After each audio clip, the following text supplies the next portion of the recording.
Beatles, Go Home. In June 1966, the Beatles were in Hamburg again to begin a new tour.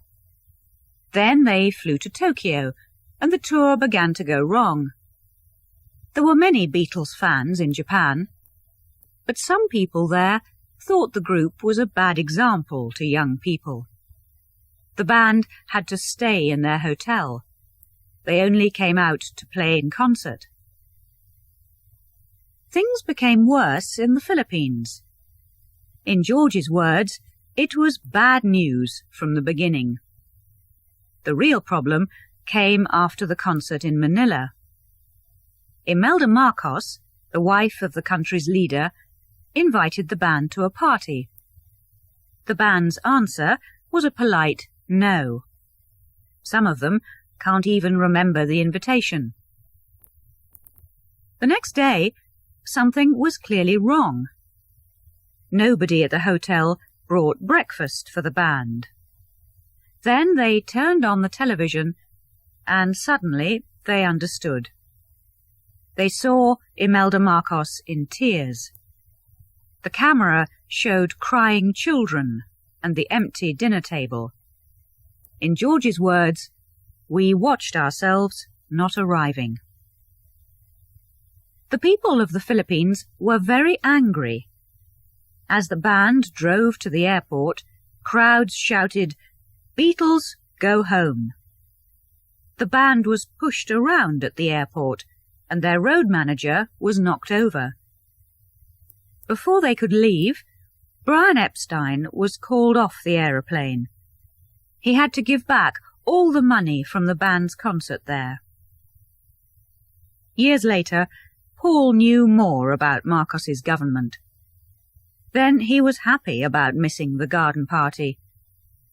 Ringo has said about the country, "I've never been back." The sound of the future. The 1966 tour wasn't a happy one, but in the studio that year, the band were going into exciting new areas. George Martin had to find newer and newer sounds to record the band's ideas. The album Revolver was his favourite. The album was important for all the Beatles in different ways. George was growing as a songwriter. At first, it was difficult for the guitarist. His very early songs weren't strong, and he was in a band with two of the most famous songwriters in the world. In Revolver's Love You To, he showed his continuing interest in Indian music. His best song on the album was probably Taxman. The band liked Ringo to sing a song on every album. Paul decided to give the drummer a song that wasn't very serious. He thought of Yellow Submarine, One Night in Bed. Paul continued to write about new subjects and to explore new kinds of music. Eleanor Rigby was a sad song about the lives of lonely people in a big city.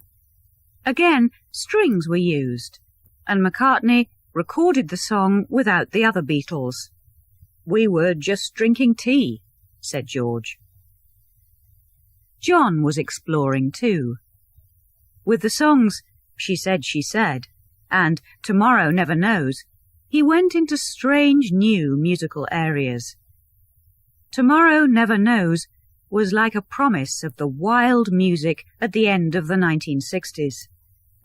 Listen to this song and compare it to any song from the Beatles' first 2 or 3 albums. A lot changed in those few years.